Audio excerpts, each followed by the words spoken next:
I'll never forget the day that my parents told us we were moving. I was 7 years old. My mom sat me down and she looked me right in the eyes and she goes, "There's too many drugs in Colombia, we're moving. We're moving to Miami."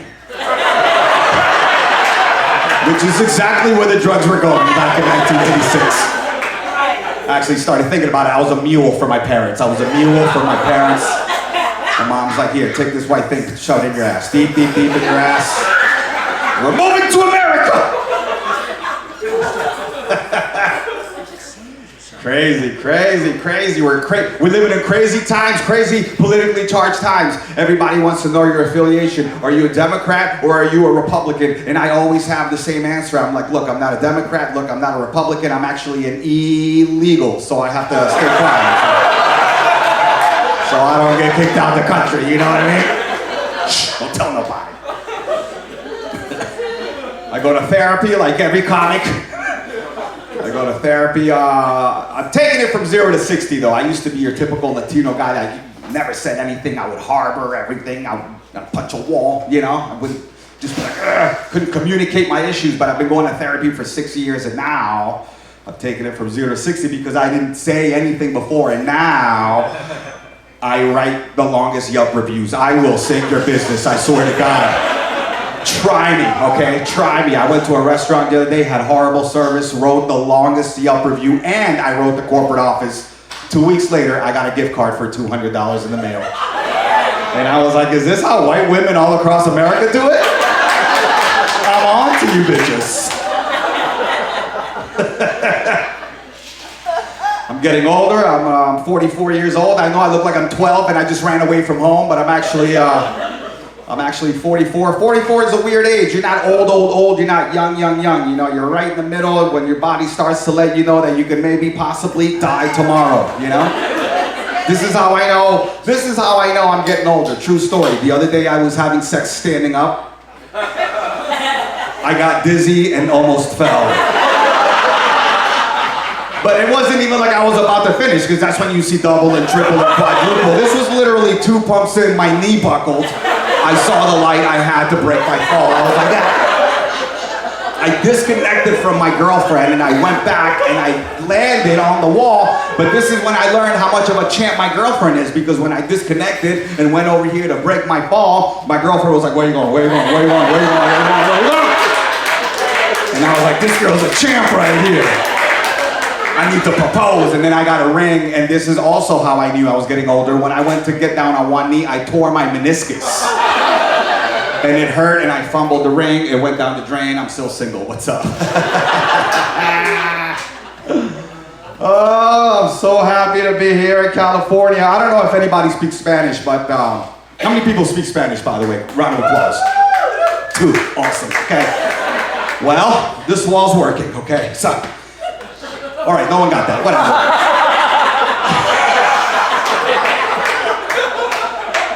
If anyone likes a show in Spanish, I'm doing a show in Spanish tomorrow in the main room. So, 2 people. If you're not working at your job washing dishes, you're more than welcome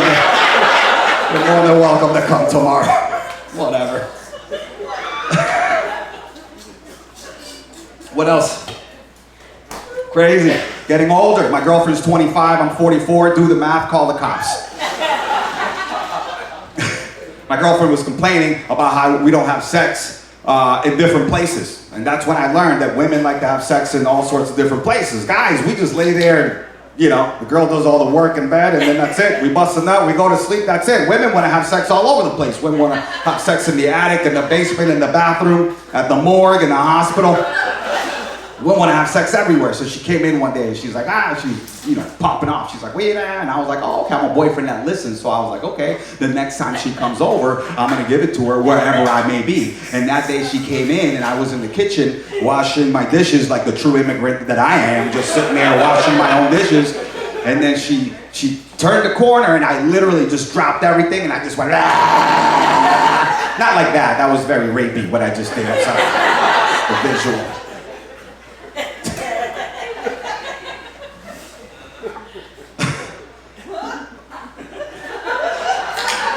That story has a whole other part to it, but I'm gonna skip it.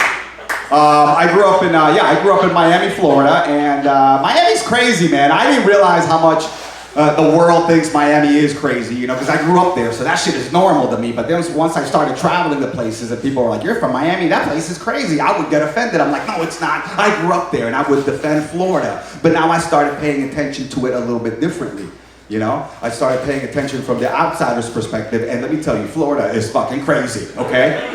Florida is in the news sometimes for the shit I can't defend. Like, I will defend Florida, but then sometimes Florida pops in the news for shit that I can't even defend. The other day, my boy's like, what's going on in Florida? I was like, what's happening? And he's like, read the newspaper. Google Florida man, of course. So I Googled Florida man, true headline. Florida man loses penis to fellatio attempt from alligator. And I was like, I can't defend that. I can't defend that. I can't defend that, but this is when I really realized how crazy Florida is, all right? It was when the pandemic shut everything down in New York City. I got in my little car and I drove down all the way I-95 from New York to Miami, and that's when it hit me, all right? Because when you drive down that long, almost 18 hours, all the states up north that have it together, they all had the same signs, the same message, and all the traffic signs that said 6 feet apart, wear a mask, work from home, wash your hands. When I got to Florida, the Florida-Georgia border on I-95, I swear to God, it said, welcome to Florida, strip clubs are open. I was like, what the fuck is going on down here? I went to a strip club in the middle of a global pandemic. This is the weird part. This girl came out butt naked to give me a lap dance. She had a mask on. I was like, what the fuck are you doing right here? It was weird. She had a mask on the whole time. I'm like, you're telling me that you can queef your gonorrhea on me right now, but I'm not gonna catch your coronavirus because you're wearing a mask?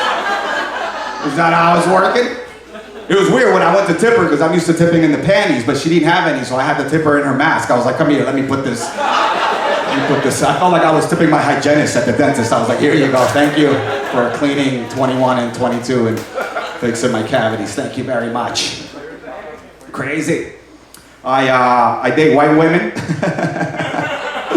I date white women because white women love giving. White women love giving. I love looking at white women in the eyes when I tell this joke. White women love giving immigrant citizenship. They love keeping us in this country. You thought I was going to say head, right?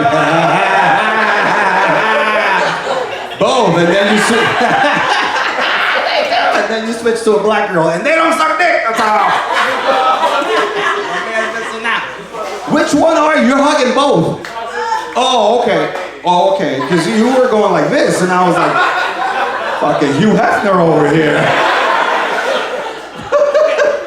Front row, Hugh Hefner. I worked in the restaurant business before the pandemic. Round of applause if you've ever worked in the restaurant business. Clap it up.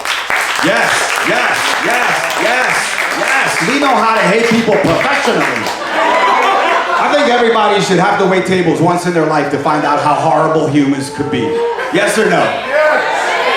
Yes. Seriously. People are mean to you, right to your face, and they don't even fucking realize that they're being mean. I remember one time I was waiting on this lady. She was eating by herself because she's a loser. And I went up to her, and I was like, miss, would you like to finish that last bite because we have more food coming from the kitchen? And she never looked at me during her response. The entire time, she talked to me through her plate. She was like, young man, this was really good. I want another one of these. You know what? This was so good. I want two. Hello, young man. Did you hear me? I said, I want two. Hello, young man. Hello, young man. Did you hear me? I said, I want two. She never physically turned her head to acknowledge my presence. But when she did, this is what happened. She goes, oh, young man, did you hear me? I said, I want two. Did you hear me? I said, and then she looked at me up and down, and then she goes, dos, por favor. And in my mind, I'm like, yo, this bitch is racist. And then I thought to myself, I was like, dude, you're a comic. Anything you say in retaliation is gonna hurt this lady's feelings for the rest of her life. So as I stood there going through the Rolodex of insults that I have stored in my memory banks, the only thing that I could muster up at that moment, I was like, sí, señora, ya le traigo el plato, no se preocupe, ya regreso. And then I ran into the kitchen with the rest of the illegal immigrants that I got here.